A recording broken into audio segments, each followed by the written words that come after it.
All right, Mr. Lally. Thank you, Your Honor.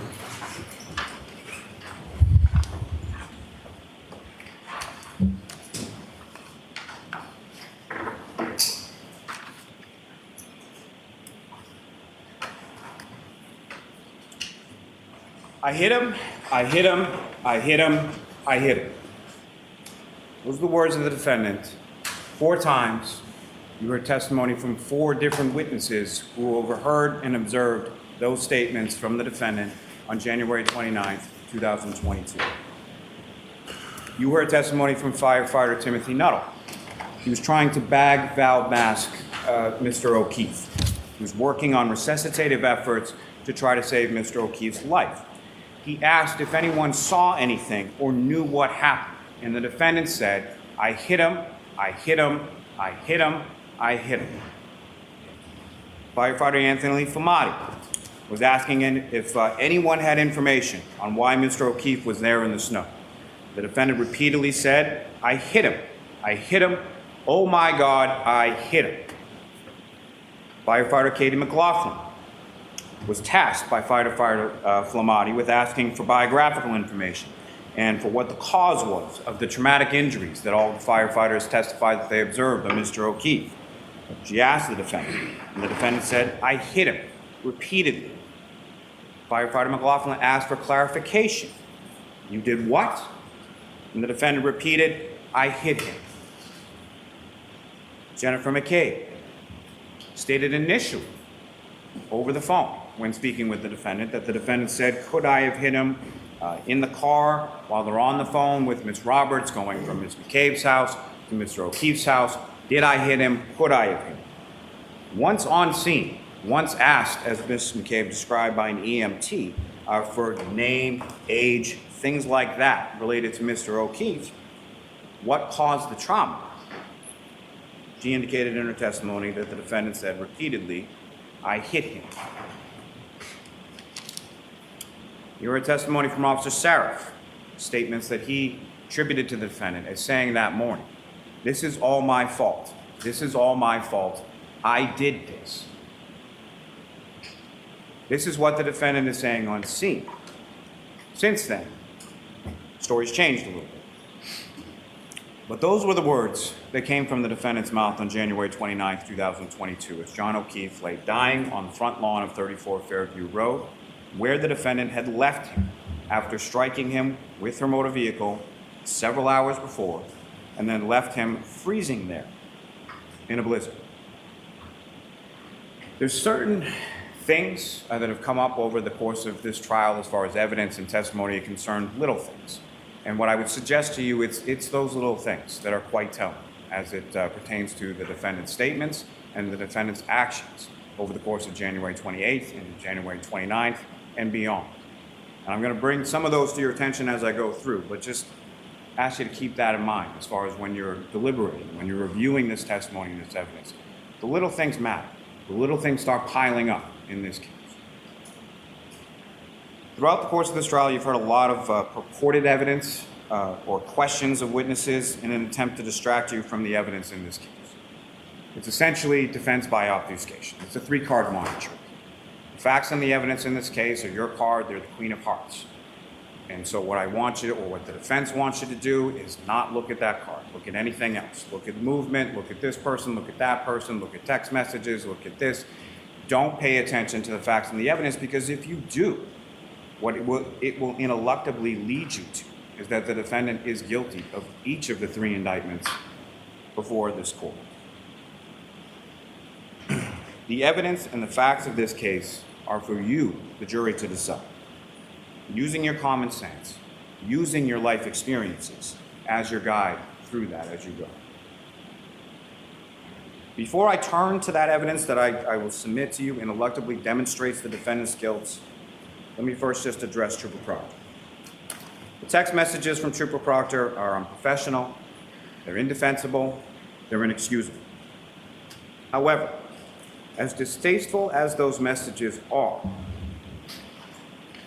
and their content is, I submit they had no bearing whatsoever or impact whatsoever on the integrity of the entirety of the investigation that Massachusetts State Police collectively conducted into John O'Keefe's death here. As was asked of Trooper Proctor on cross-examination, these were texts from his personal phone that he never thought would see the light of day. He was asked whether or not he ever thought that he would be asked about these in a courtroom, put to him in sort of a safe space, a safe place for him to discuss, if you will. What do you not see in those text messages? You don't see any discussion or any illusion of any conspiracy, of any framing of the defendant, of any planting of any evidence. No evidence whatsoever. Why? Because it didn't happen. There is no conspiracy, there is no cover-up, there is no evidence of any of that beyond speculation, rampant speculation and conjecture on behalf of the defense. Two things can be true at the same time. They're mutually exclusive. The texts from Trooper Proctor are distasteful, they're disrespectful, they're unprofessional, there's no defense to them. And the defendant killed John O'Keefe. Turning to the evidence, let me first talk a little bit about John O'Keefe. You heard a lot about him over the course of this trial, about his selfless story through his family and friends that loved him, including his adopted niece and nephew. You heard a lot about the lives he touched and the different people who he had friendships with. You heard a lot about from those particular friends and from his family. Turning to what I would submit to you as a timeline.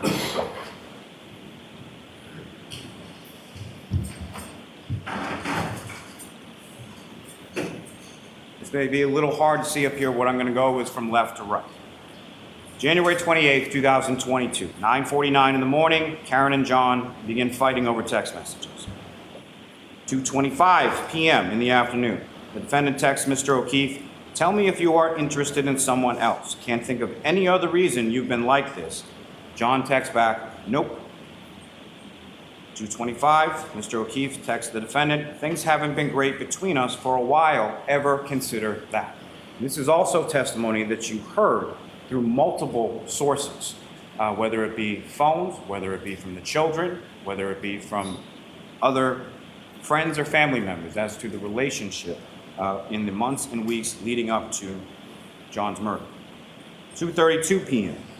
John texts the defendant, "Sick of always arguing and fighting. It's been weekly for several months now."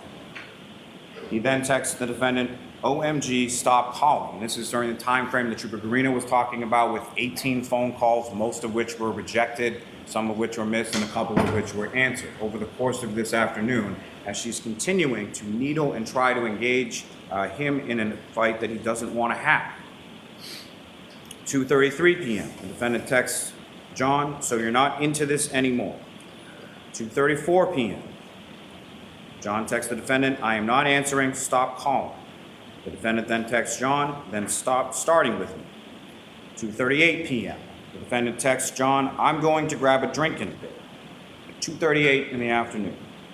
Around 3 p.m. is the testimony you heard from Erin O'Keefe in regard to the defendant texting her, asking if she can go out without her husband, Paul, asking to go out for a drink. This is while Erin O'Keefe testified she was waiting for one of her children at the bus stop, picking that child up around 3 o'clock in the afternoon.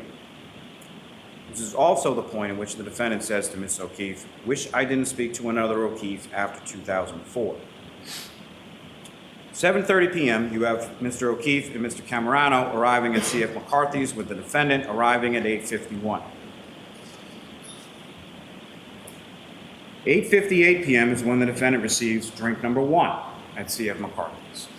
Vodka soda, tall cylinder glass, lime, and a strong. 9:13 p.m., drink number 2. 9:20 p.m., drink number 3. 9:33 p.m., drink number 4. 9:57 p.m., drink number 5.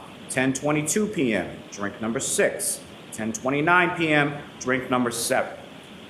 7 drinks from 8:51 8:58 p.m. through 10:29 p.m. when she receives that last drink at C.F. McCarthy's. The drink that she indicates to Sergeant Mechanic and several others on the next day that she did not take with her from C.F. McCarthy's to the waterfall, which several individuals at the waterfall testify that she produced from her coat when she walked in, and that you can clearly see on the C.F. McCarthy's video her walking out the door with the same tall cylinder glass in her right hand.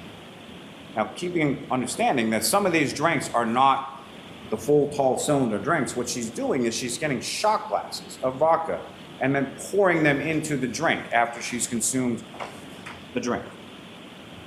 10:54 p.m. The defendant and Mr. O'Keefe arrive at the waterfall, during the course of which, on an hour that they're there, the defendant receives drinks number 8 and drinks number 9. 12:10 a.m. From the waterfall video, you have Ms. McCabe, Ms. Kolakithis, and the defendant departing the waterfall together. Interestingly, around the same time, you also have the text and screenshot communications between Colin Albert and Allison McCabe in reference to him getting picked up at that time. You also have testimony from Brian Albert, Nicole Albert, Caitlin Albert, Brian Albert Jr. in reference to them sort of walking in from the waterfall as Colin Albert is walking out of 34 Fairview Road, gets picked up by Ms. McCabe, and then is driven home.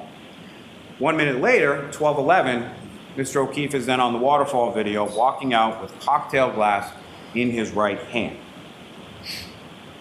At 12:14 a.m., Mr. O'Keefe texts Ms. McCabe, "Where to?" 12:14 a.m., based on the fact that she's driving, and Ms. McCabe indicated in his testimony that she should call him instead of texting while driving, Ms. McCabe calls John O'Keefe and speaks with him regarding directions, sort of going over which way to come in, Chapman Street, over Cedar Crest, as far as coming into Fairview Road. 12:15:38 a.m., the defendant's vehicle drives by the Canton Library. You can see that on the video. 12:17:56, the defendant drives by the Temple Beth Abraham video. Again, you can see that on the video. Remember also the testimony from Lieutenant Tully in regard to the CSLI data and the ranging data in reference to it coinciding with what you observed, the black SUV, from each of those respective videos. 12:19:32, Mr. O'Keefe enters 34 Fairview Road into his Waze app on his phone. 12:23 a.m. is when the defendant conducts a three-point turn on Cedar Crest and travels back toward Fairview. That's from Mr. O'Keefe's GPS native location data from his phone. Around the same time at 12:23 and 12:24 is when you have that testimony from Ryan Nagel, Heather Maxson, and Ricky D'Antono pulling into Fairview Road around the same time and pulling in behind the dark SUV. 12:25 a.m. is the last native location GPS data of John O'Keefe's phone. It's in that area between 32 and 34 Fairview Road, where his body is discovered the next morning, in which there is no movement of that phone from that 12:25 a.m. period until Ms. Roberts then picks up the phone on the grass underneath Mr. O'Keefe's body sometime after 6 a.m. What you have up on the screen right now is that data, those plotting points that Trooper Garino was testifying about as far as the movement of the vehicle.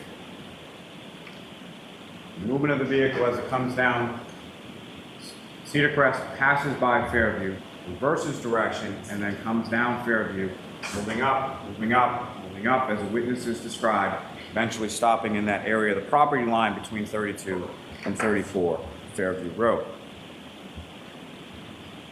which happens to coincide with the vehicle control history database information from the Toyota tech stream, which you now have up on the screen before you here, indicating that following that three-point turn, approximately 8 minutes after that, from Trooper Paul's testimony, as far as the mileage, 36 to 38 miles, matching up with the time that the vehicle is in front of 34 Fairview Road, that the vehicle travels in reverse, in a straight line, for 24.2 miles per hour for 62.5 feet, with a minor steering angle change, which the trooper indicated was consistent with a pedestrian collision. At 12:30 a.m., you have that second triggering event 8 minutes after the three-point turn when the vehicle is in reverse at 24.2 miles an hour. 12:35, is when the defendant calls John, and that's unanswered. 12:36 is around the time that the defendant's phone connects to the Wi-Fi at 1 Meadows Ave, Mr. O'Keefe's home. 12:37 is when the defendant leaves this voicemail.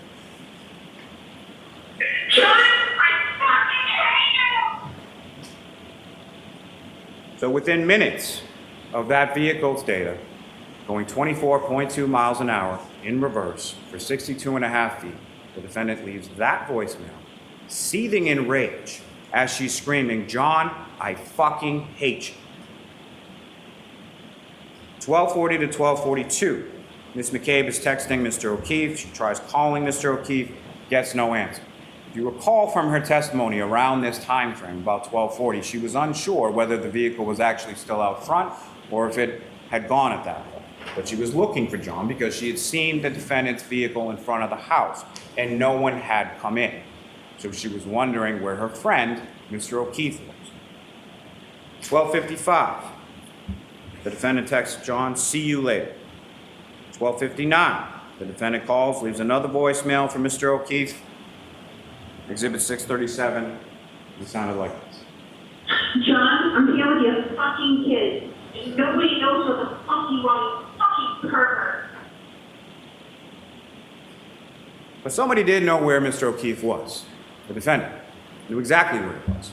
She had driven him there, she had struck him there, she had left him to die there. 1:02 a.m., the defendant leaves another voicemail with no content. And then she texts John, "Your kids are fucking alone."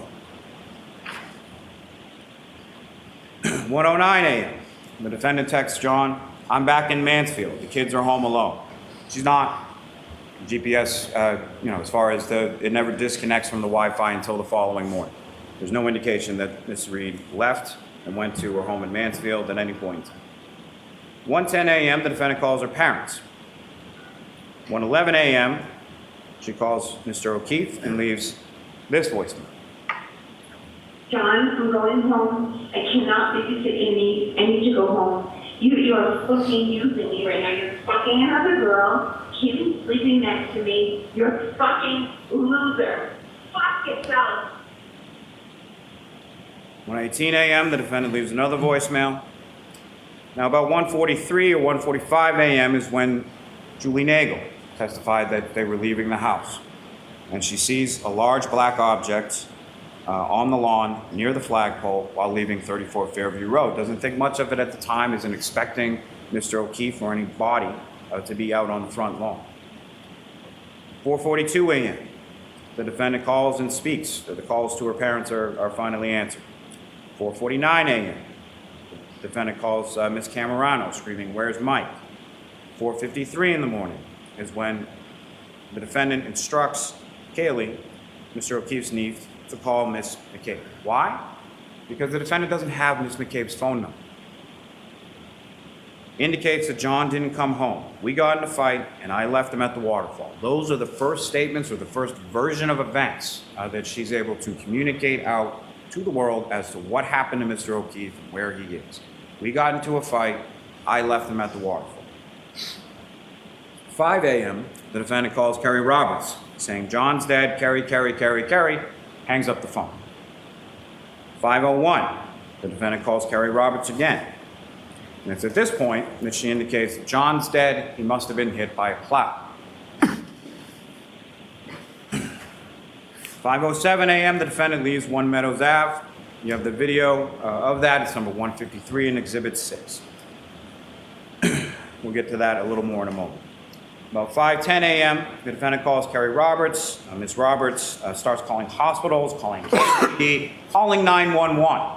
Something that you would do if you didn't know where Mr. O'Keefe was for all of these hours, that all of these other phone calls are being made and these text messages are being sent and calling your parents and all of these other things. No calls to 911 from the defendant. While John O'Keefe is laying, freezing, and dying from a brain injury and a skull fracture on the front lawn of 34 Fairview Road. 5:11 a.m., the defendant's vehicle is seen on the Canton Library camera heading towards the waterfall. Seems to be sort of retracing the steps. 5:18 a.m., The defendant's vehicle is seen at Washington Street and Chapman on the Temple Beth Abraham video, heading in the same direction that it was the night before when it was heading to 34 Fairview Road.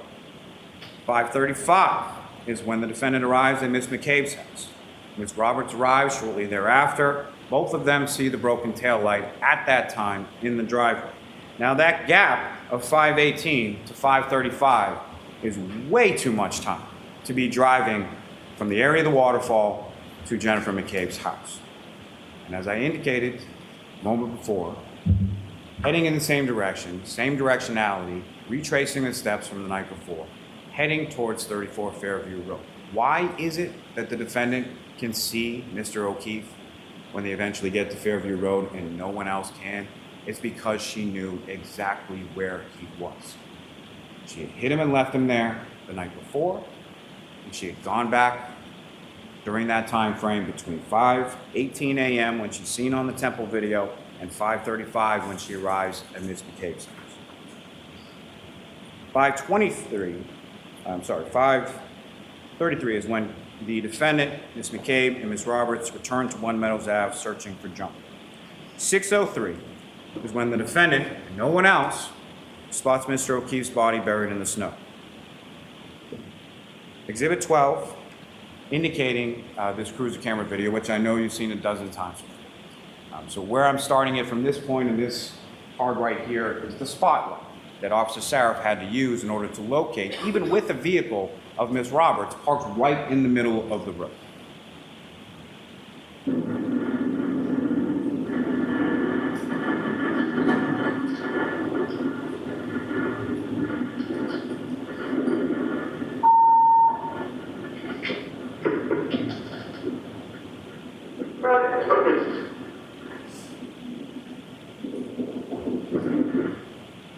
In the darkness, in the snow, in the blizzard, in those conditions, the defendant, sitting in the back seat of the vehicle, knows exactly where Mr. O'Keefe is, covered in snow, as you heard from all of the paramedics, from the civilian witnesses, from the first responders. But the defendant knows exactly where he is. 6:07 a.m., Ms. McCabe calls 911. 6:08, the defendant leaves that 4 or 5 minute voicemail, leaving the phone in the car for some reason to Mr. O'Keefe's phone. 6:23 and 6:24 in the morning is when Ms. McCabe conducts those Google searches. 7:50 in the morning is when Mr. O'Keefe is pronounced deceased at Good Samaritan Hospital. 4:13 to 4:20 p.m. is when the defendant's SUV is towed from her parents' house in Dighton. 5:20 p.m. is when the search team arrives in the area of 34 Fairview Road to conduct the search for evidence. 5:30 p.m. is when the defendant's vehicle arrives at the Canton Police Department south. We circle back for a moment to Mr. O'Keefe, to his families, to his friends, and to his relationship with the defendant. You heard testimony from Paul and Erin O'Keefe that they liked the defendant, that they thought he was good for John, thought he was good for the kids. All outward appearances of the relationship were good. And you heard testimony from the children that that was not true behind closed doors. But Paul O'Keefe testified that he told the defendant's parents this, that he liked Miss Reed, that he thought that she was good for John, thought that she was good for the kids, weeks before John's murder. He even blew her a kiss in the emergency department at Good Samaritan as he was walking out and she was still being treated while they were there. Invited her over to John's house to grieve with him. Invited her to sit down with him while he explained to their nephew Patrick about John's passing. The defendant shows up at the house. Abruptly goes upstairs with her father for a period of about 15 minutes, which is about half of the time that she spent there that morning grieving with the family. She left with a bag of her belongings, drove with her family there, and then took an extra vehicle in the height of the blizzard now, around 1 o'clock in the afternoon, drives that vehicle all the way from Canton, where it was parked at her boyfriend's house, where she stayed over on many occasions, drove that vehicle or felt the need to drive that vehicle from Canton all the way down to her parents' house in Dayton at the height of the blizzard. You heard testimony from Aaron O'Keefe of the text messages and the phone call on January 28th.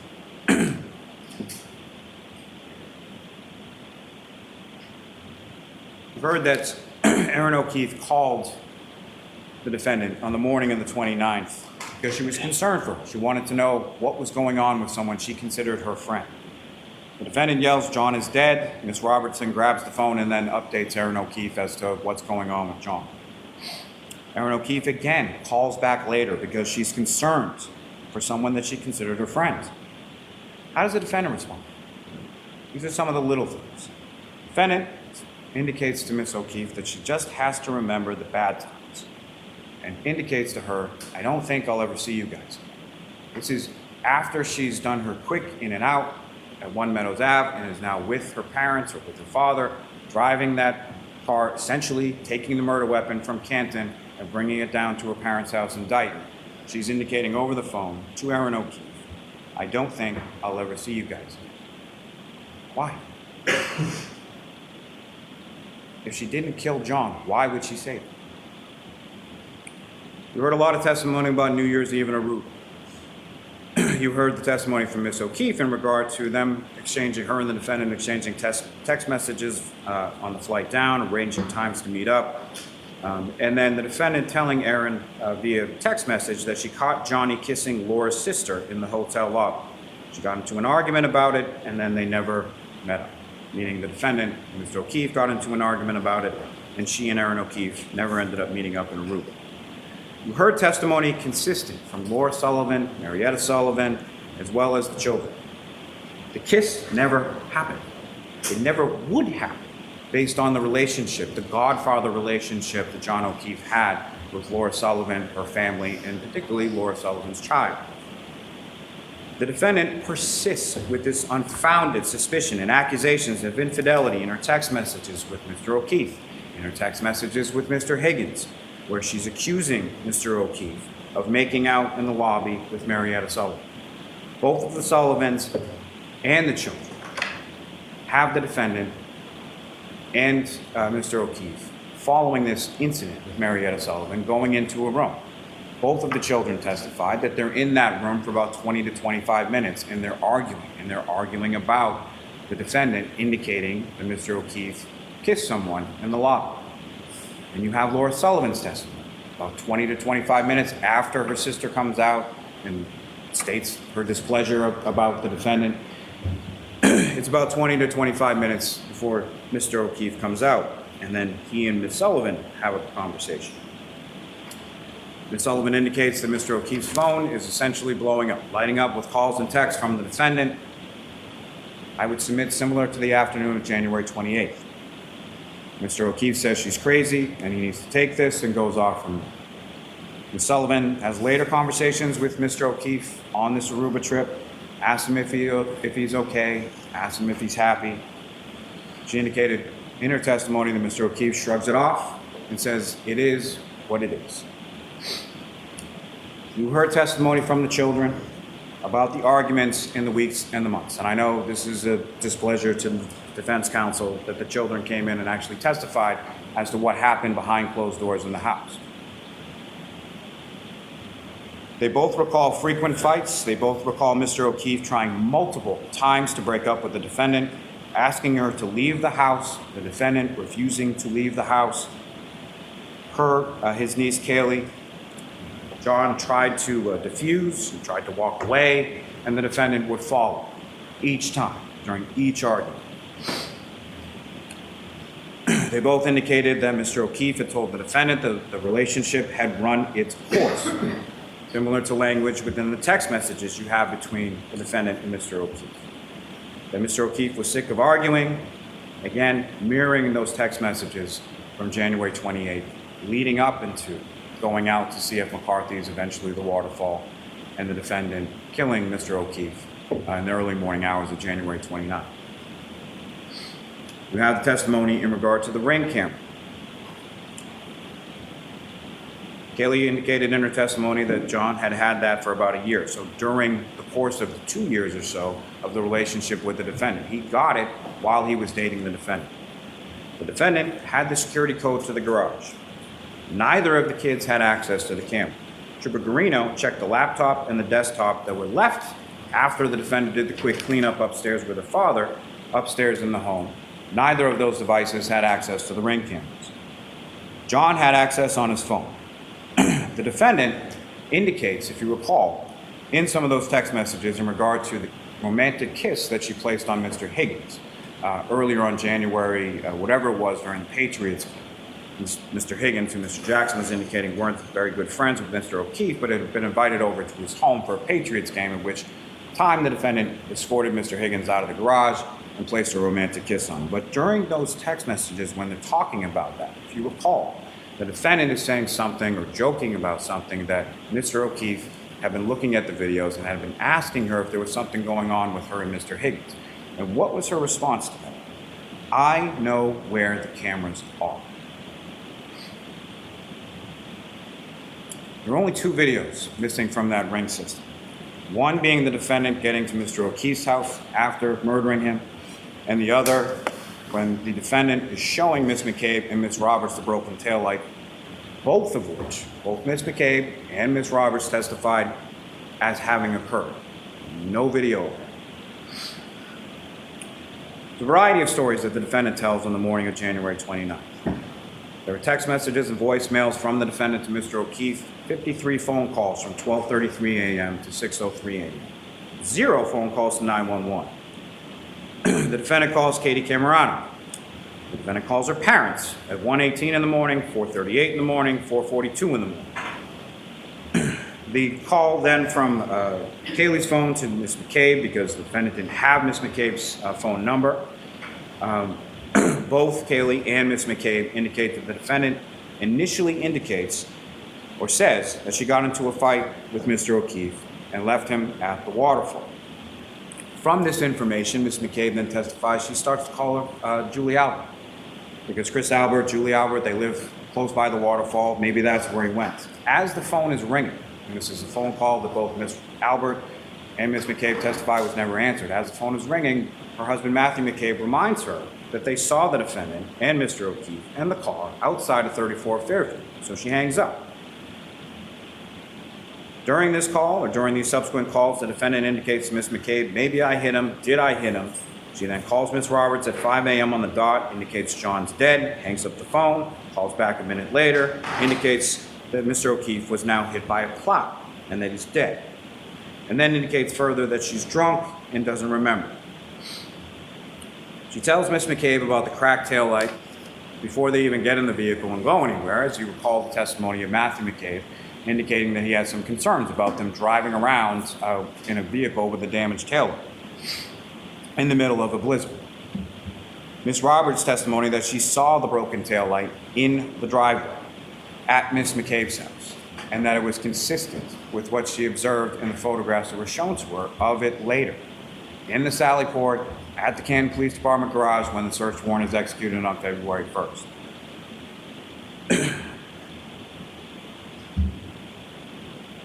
You have the text messages between the defendant and Laura Sullivan from January 29th, in which the defendant indicates to Laura Sullivan that John is dead, indicates that we found him in the snow at 5 a.m.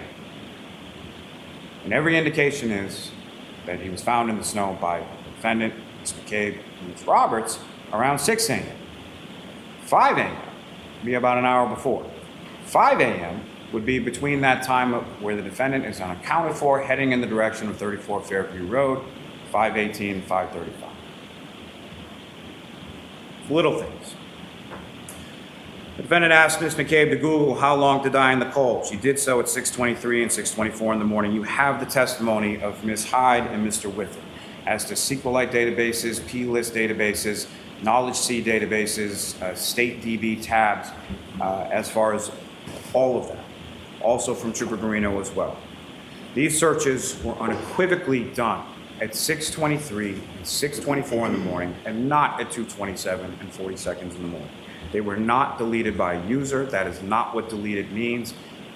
Frankly, Mr. Green, the last question that I asked Mr. Green is, was he aware that Sellbright, and by Sellbright, the person who designed that being Mr. Whiffen, had to alter exactly how their software worked because of people like Mr. Green misinterpreting the data as he did in this case. And what did Mr. Green say? Yes. But those questions, as far as how long to die in the cold, I would submit mirror the questions that the defendant asked firefighter Whitley in the back of the ambulance, if you recall those. She asked firefighter Whitley how long to die in the cold without a jacket. She knew how Mr. O'Keefe was dressed. She knew when she left him to die in the cold how he was dressed. The defendant made statements to firefighter Becker that the last time that she saw Mr. O'Keefe, they were in an argument. Again, in the back of the same ambulance as firefighter Whitley. You have testimony from firefighter Woodbury. Same kind of questions. If Mr. O'Keefe could be alive without a jacket. You have the testimony from each of these firefighters as to sort of the vacillating emotional state of the defendant that morning. What you have in the testimony from firefighter Woodbury is that despite all that, there were no tears that he observed from the defendant at that time. What each of those first responders indicated is that the defendant repeatedly stated, is he dead? Is he dead? Not is he okay? Is he going to be okay? How is he? Any sort of questions about the medical condition. Is he dead? That phraseology repeated over and over again. And when you take into juxtaposition that phraseology, text to Laura Sullivan, found him in the snow at 5 a.m. The unaccounted for time heading in the direction of 34 Fairview Road, 5:18 to 5:35. The repeated questioning of firefighter Whitley, firefighter Woodbury, asking Miss McCabe to look up those things in her phone. She's looking for confirmation, is what she's looking for, when she asks over and over again, is he dead? Is he dead? Is he dead? You have the testimony that you heard from Miss McCabe and Miss Roberts. I say them together because as far as these two women were concerned, they did not know each other, really at all. The only time, as they both testified to, that they had ever spent appreciably together prior to January 29, 2022, is when Mr. O'Keefe nicely took them out for sneakers because he had some sort of deal at a Reeboks outlet or something like that to sort of try to pay them back for the help that they provided him and the children. Jennifer with respect to the niece, and Kerry with respect to the nephew. But they're both contacted by the defendant in the early morning of January 29th. As Ms. McCabe testified, John was my friend. I love John, he was an amazing guy. At the waterfall, Mr. Albert said going home to have a drink with his son, Brian Jr., if anyone wants to come. Open invitation to the table. She said to Mr. O'Keefe and the defendant, you guys should come. Both the defendant and the victim indicated that they wanted to come and that they were coming. She describes the phone calls and the text messages that she receives from Mr. O'Keefe, that she's providing directions. She indicates she's providing them directions to go down Chapman. She describes how that is. And you've heard this testimony from a couple of different witnesses as far as the steepness as you're going down going down Fairview of coming off of Chapman. That you first go down a big, steep hill. It flattens out for a little bit, and then you go down a second hill. 2 hills going down on Chapman. Matching the GPS native location and the health data as far as where Mr. O'Keefe's phone is, a half mile away from 34 Fairview Road at the time that his health data is reporting that he's ascending or descending 3 flights of stairs. You hear the testimony from Ms. McCabe as far as the last time that she spoke to Mr. O'Keefe. And she's still trying to provide directions to Fairview because Mr. O'Keefe has never been there before and neither has the defendant, which is further corroborated in Trooper Garino's testimony as far as the vehicle passing by Fairview and then coming back in on the other side, having to reverse direction. But she's giving directions and she indicates that she uses a house that Mr. O'Keefe will be familiar with, that belonging to Bella or Bella's mom. Bella's mom is an ex-girlfriend for a short period of time from a long time ago. However, in the defendant's mind, it's so prescient on her mind that she's still talking about it the next morning or later on that morning when she's riding, going towards Fairview Road with Miss Roberts and Miss McCabe in Miss Roberts' car. She's still talking about that at that time. It's that much on her mind. Ms. McCabe indicated that she looked out and she saw the vehicle initially in front of the front door, as did Mr. McCabe, as did Brian Albert Jr., as did Julie Nagel, as did Ryan Nagel, and the vehicle moved up several times or several spots to where it was then positioned. Initially at some point in front of the door, then it moves up further so that it's in the area of the fire hydrant and the flagpole where Mr. O'Keefe's body was discovered later on that morning, at least by Ms. McCabe and Ms. Roberts, and then moves up further beyond that. And I say that in the sense of it moves up further beyond that with sufficient distance for it to then go in reverse for 62.5 feet at 24.2 miles per hour, striking Mr. O'Keefe and leaving him where he was found later on the 29th. Again, the testimony from Ms. McCabe that about 12:40 when she's texting him, she indicated in her testimony she couldn't be certain if Mr. O'Keefe was still out front or had left at that point. She wakes up to a phone call from John's niece Kaylee at 4:53 in the morning. This is from an 8th grader, 14-year-old girl. That's why she answers the phone at 4:53 in the morning. She then hears the defendant screaming loudly over and over again, "Jen, Jen, Jen. John didn't come home, got in a fight, left him at the waterfall." The variations, the different iterations of that story as it evolves and changes over the course of that morning. Ms. McCabe then indicates to the defendant, "We saw you outside of my sister's house." Then she starts yelling, "Jen, Jen, did I hit him? Could I hit him?" Then they start discussing, or the defendant brings up her cracked tailbone. Then both Ms. McCabe and Mr. McCabe hear the defendant screaming outside of their home at about 5 o'clock in the morning, or shortly after 5 o'clock in the morning. They go to Mr. O'Keefe's house. And both Ms. McCabe and Ms. Roberts indicate, and you heard this testimony from a number of different witnesses, friends and family of Mr. O'Keefe, that he had a rule, pretty strict rule in his house as far as you take your shoes off when you come in the house. And so what did Ms. McCabe and Ms. Roberts both do when they're entering in that house on January 29th? They take off their boots, they get out in the snow, they take off their boots in the mudroom, and then they walk in. What did they both indicate that the defendant did that morning when she came back to the house? Just walked right in with the shoes. You hear that second voicemail. It's after the defendants arrived back at One Meadows Ave, after her phone is reconnected with Mr. O'Keefe's Wi-Fi. And you can hear the footsteps. Part of that may be in the garage, part of that might be in the house. Why is it that the defendant has no issue with wearing shoes in the house when Mr. O'Keefe has that strict rule? Because she knows where he is. She knows it's not an issue, he's not coming home, because she hit him with her SUV and she left him in the snow. Ms. Roberts and Ms. McCabe are frantically sort of running around the house looking for Mr. O'Keefe. The defendant's not. They then get in the vehicle. They drive back towards Fairview Road, and again, the defendant from the back seat of the vehicle immediately sees the defendant, starts pulling and kicking on the door, and runs in sort of a beeline straight over to where Mr. O'Keefe is laying on the front lawn.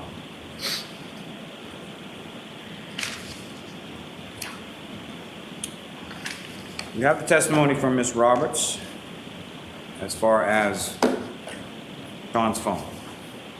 John's phone, when the firefighters pick him up, and you recall several witnesses testifying about that, pick him up on the scoop stretcher and they bring him over to the ambulance while they're conducting the resuscitative efforts trying to save Mr. O'Keefe's life. But Ms. Roberts indicated that she observed underneath it, only the phone, but the phone on the grass.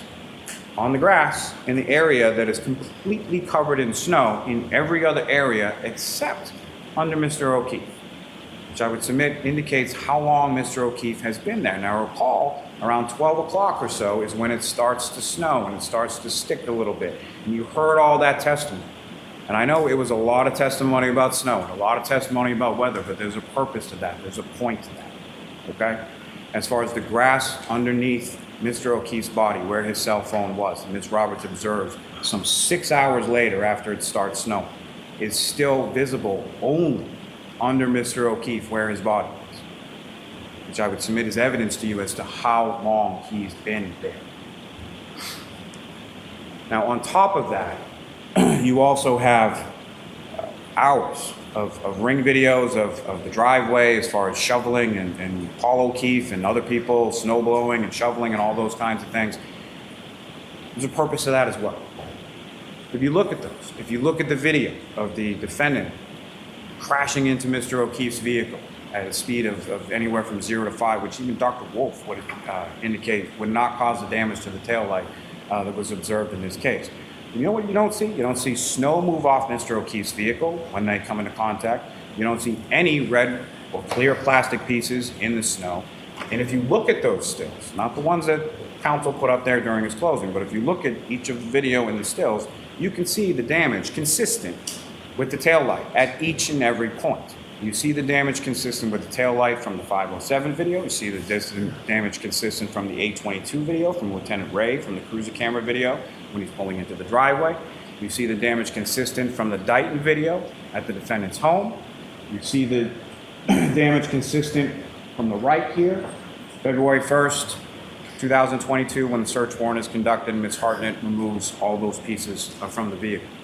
The weather is also important when it comes to the hair. The magic hair, as Mr. Jackson likes to call it. See, the magic hair was actually frozen to the vehicle, as was the glass to the bumper, because the vehicle looked like that on the left when it was caked in snow, when Officer Barrow saw it in the driveway in Dighton as they were wading through 1.5 feet of snow, walking up, because remember, they didn't even pull into the driveway because they had to have someone come down and plow it before they could get into it. That's what the vehicle looked like. What you can see, however, is the damage to the taillight, to the side of that taillight, consistent with it. So that hair, that 7/8 of an inch hair, was frozen to the side. And as you remember, the testimony from Sergeant Buchanan about the heated condition of the Canton Police Department garage, and that's one of the reasons that they took it there, because the other barracks that they could have taken it to didn't have that heated condition. So yes, after it's been in there from January 29th at about 5:30 p.m. until February 1st when they conduct the search warrant, the hair isn't still frozen, as it's contained within a heated garage, and the pieces of glass on the rear bumper have melted. The snow has melted, as you can see from left to right. The weather, also important, I would submit, weather was a weapon. Remember, the cause of death here is not just blunt impact injuries, it's blunt impact injuries and hypothermia. You heard all that medical testimony in relation to it, and you heard all that testimony in relation to the snow and the weather and the wind. Wind gusts up to 37 miles per hour while he's out, Mr. O'Keefe is out there in just a shirt and jeans. Now, you heard also testimony from Ms. Roberts in relation to the injuries she observed to Mr. O'Keefe, that initially on scene, there was one eye that was swollen, not the other.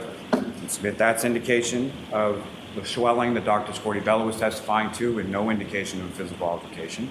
And then both eyes being swollen when Ms. Roberts viewed Mr. O'Keefe's body after his passing at the Good Samaritan.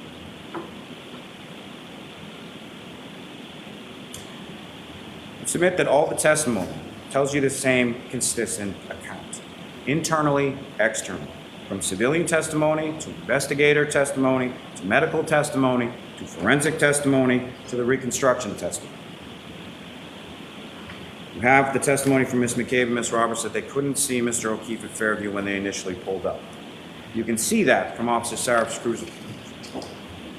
You have Mr. O'Keefe being covered in snow from the storm. You know where Mr. O'Keefe's body was. It's clearly visible on the cruiser camera from Officer Sarif. You have the testimony from each of the responding officers, anywhere from 5 to 12 feet off the roadway, and from the civilians as well. Ms. McCabe, Ms. Roberts, Officer Mullaney has 6 inches of snow on Mr. O'Keefe when he first sees him. Firefighter Kelly says that he couldn't even see Mr. O'Keefe until he was 5 feet away, in the darkness, in the snow, in the blizzard conditions. There's no footprints around the body. There's no drag marks around the body. There's no evidence of anything in relation to Brian Albert and Brian Higgins. Brian Albert and Brian Higgins spent January 28, 2022, traveling to New York City to go to a funeral for another police officer, for another department, who they didn't even know. Traveled all the way down to New York and then came back before the blizzard, only to come back from that to go out drinking, to come back to Mr. Albert's house, to then murder another police officer who they did know, who worked for the same department as them. And then criminal mastermind genius that Brian Albert is, 28 years on the Boston Police Department, he's then going to just leave Mr. O'Keefe's body on his front lawn? Really? That's the conspiracy? What evidence do you have of that? You have statements that the defendant made to Sergeant Buchanan on January 29th. She was willing to speak but didn't want to give too much detail. Conversational tone throughout.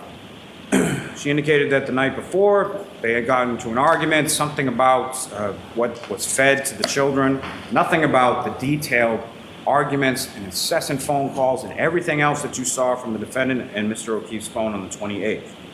She indicated that she got to C.F. McCarthy's around 9 p.m., started drinking vodka sodas, the men were drinking beers. When asked where she parked her vehicle, she said she parked on Washington Street across from C.F. McCarthy's, facing northbound on the same side as Waterfall. Same testimony that you heard from Ms. Kolakithis, observing the defendant going over to her vehicle, getting in the driver's seat, and the victim, Mr. O'Keefe, getting into the passenger seat. She said they left the Waterfall, were invited to her residence. She drove her and John to the location in Canton. She dropped Mr. O'Keefe off, did not see him walk into the home. She, being the defendant, stated she made a 3-point turn and then left. When asked about the damage to her vehicle, she indicated to the troopers, "I don't know, it happened last night."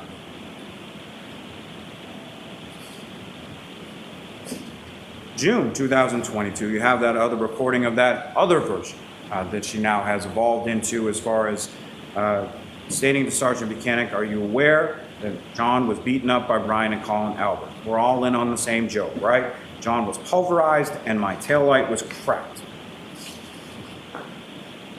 What evidence do you have of that? Mr. O'Keefe never went in the house. You have testimony from Nicole Albert, Brian Albert, Jennifer McCabe, Matthew McCabe, Caitlin Albert, Brian Albert Jr., Sarah Levinson, Julie Nagel, all indicating never went in the house. John O'Keefe's phone never went in the house, from the testimony and the data points that you have from Trooper Garino. You know how Mr. O'Keefe was dressed, and you know the defendant knew that. You have the testimony from Kurt Roberts, Jennifer McCabe, Matthew McCabe, Karina Kolakithis, Nicholas Kolakithis, Brian Albert, Nicole Albert, Brian Higgins, all indicated in their testimony, and the defendant knew, based on her questions to the firefighters the next morning, that Mr. O'Keefe was not dressed for the weather when he left the Waterfall. The weather was a weapon. You have the testimony about the car, the defendant's car being there in front of the house, moving multiple times. You have that from multiple sources. You have that from Matthew McCabe. You have that from Jennifer McCabe. You have that from Brian Albert Jr. You have that from Julie Nagel. You have that from Ryan Nagel. You have the testimony of Ryan Nagel, Ricky D'Antonio, and Heather Maxson. Ms. Maxson indicated she saw a male passenger, female operator, as the vehicle was turning. So remember, they're coming towards Fairview at the same time. The defendant, after conducting that reverse, a 3-point turn on Cedar Crest, is then taking a right onto Fairview, while Mr. Nagel, Mr. D'Antonio, and Ms. Maxson are taking a left onto Fairview. Mr. Nagel indicates that Mr. D'Antonio then flashes lights. During that time, Ms. Maxson can see inside the vehicle. She sees a male passenger. She sees a female operator. They follow the vehicle as they're turning onto the street. Lo and behold, they're going to the same residence. They park. There's nothing in between them and the defendant's vehicle. They indicate that at no time do they see anybody get out of the vehicle. At no time do they see any damage to the vehicle, or it hasn't happened yet. At no time do they see anyone leave the vehicle and go into the house. The vehicle moves up on different successive occasions, as testified to by Mr. Nagel and several others. And then as they're passing that vehicle, Mr. Nagel indicates that he sees a female operator in the vehicle with the dome light on. Interesting, when I asked Mr. Nagel, as far as when Julie Nagel came out to the vehicle, did he roll down the window or did he open the door? He indicated he opened the door. And I asked him, what happened when you open the door? What happens when you open the door to a vehicle? The dome light comes on. So there's a reason I would submit, or the inference that you can make, is that no one sees Mr. O'Keefe in the vehicle because that's the moment he steps out of the vehicle. And then they're gone. The Nagels, Ryan Nagel, Ricky D'Antonio, and Heather Maxson drive away from that. You heard the testimony from Julie Nagel and Sarah Levinson, the peanut butter and jelly sandwich conversation they have with Ms. McCabe, which while they're pulling away from the house where everybody's attention is drawn, Ms. McCabe is turned around facing both of them in the backseat. Ms. Nagel is facing Ms. Levinson on the passenger side, looking out the window towards 34 Fairview Road. Ms. Levinson is looking back at Ms. Nagel away from that area, in which Ms. Nagel indicates that she sees a 5 to 6 foot dark blob on the lawn near the pole in the hydrant, which is just where Mr. O'Keefe is discovered the next morning. You have the testimony recalled, and you have text messages in regard to Colin Albert when he gets picked up from Colin. Mr. Lally, 5 minutes. Yes, sir. Colin Albert, Miss Allison McCabe, Brian Albert, Nicole Albert, Caitlin Albert, Brian Jr., all indicating that it was picked up around that time at 12:10 a.m. You have the testimony from Chris and Julie Albert, his parents, as far as when he comes home, kisses them goodnight before he goes to bed. You have that testimony in regard to Chris Albert, as far as how John O'Keefe and the defendant come to be at the waterfall in the first place, as far as John O'Keefe and his nephew coming in early in the day, getting a couple slices of pizza, what are you doing later on, contained within those text messages. You have the testimony from Lieutenant O'Hara, Lieutenant Tully, Sergeant Mechanic, about those items being recovered. And in particular, the items being recovered on January 29th by that search team. What did Lieutenant O'Hara say? The items were found close to the curb. The items were at ground level.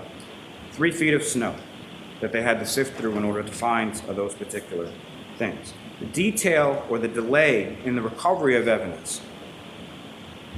The photos in the video, most of which you have in evidence, is earlier in the storm. This is before the 18 inches of snow falls down, before there's drifts and 3 feet of snow in places. They found the evidence where it had been at that same ground level, in the grass, under the snow, at 34 Fairview Road. We heard all of the medical testimony, which I would submit is consistent, from firefighter Formati to Dr. Rice. You heard the testimony regarding the defendant's blood alcohol concentration from Dr. Fowler and Nick Roberts, 93 milligrams per deciliter, 0.07 to 0.08% at 9:08 in the morning. You heard it, Mr. Roberts' testimony in regard to the retrograde extrapolation, 0.13 to 0.29, extrapolating back to the time of the operation. The defendant admits to drinking vodka. It's on the receipts from C.F. McCarthy's and from the waterfall, and you have the witness testimony in the surveillance video in regard to that. The forensic testimony that you have. In regard to the medical testimony, you have the sort of pattern abrasions, the clear plastic that's recovered by Lieutenant O'Hara and Lieutenant Tully on January 29th. The clear plastic that has the dimples on it. No one, not Trooper Paul, not anyone, at any point in time, ever said that Mr. O'Keefe's arm was out like this at the time that he struck and that he did a pirouette and then flew 30 feet in the air. 12 inches of abrasions that the doctors were, the biomechanical people were talking about yesterday, 12 inches and then 6 inches for the tail end, is easily solved by this. And the dimples on his arm are, that I would submit, are consistent with the dimples on the taillight cover piece, are right around this area of the elbow. You have the testimony in regard to forensics, as far as Mr. Porto, Mr. Bradford. John O'Keefe's DNA is on that taillight housing, on the house. His DNA is there to the exclusion as well of Sergeant Mechanic and Trooper Proctor. Mr. O'Keefe's DNA is on the exterior of the broken drinking glass. Mr. O'Keefe's DNA, and only Mr. O'Keefe's DNA, is on his clothing and his fingernails, consistent with Dr. Scortibello's testimony that there is no evidence of a fight or an altercation. There's no one else's DNA under his fingernails. There's no one else's DNA on his clothing.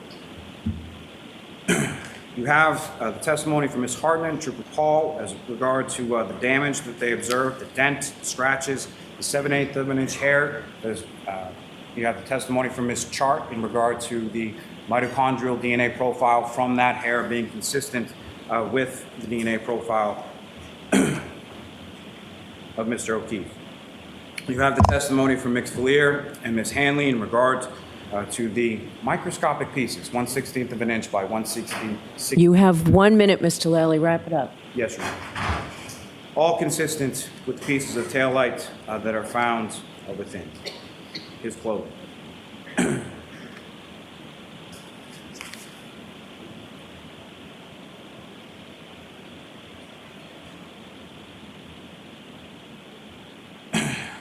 Ms. Gilman, if I could. 6:05, this is what this vehicle looks like backing up at that speed for approximately that distance. There's another, years and years ago, started practicing in Norfolk County in Braintree, what is now Quincy. I eventually became a far smarter man than myself, eventually became President of the United States. His name was John Adams. John Adams once wrote, "Facts are stubborn things. And whatever may be our wishes, our inclinations, or the dictates of our passions, they cannot alter the state of the facts and the evidence." What the constellation of the facts and the evidence ineluctably demonstrate here was that the defendant drove her vehicle in reverse for 24.2 miles per hour for 62.5 feet, struck Mr. O'Keefe, causing those catastrophic head injuries, leaving him incapacitated and freezing to death. Mr. Lally, I have to stop you. You've gone over. Okay.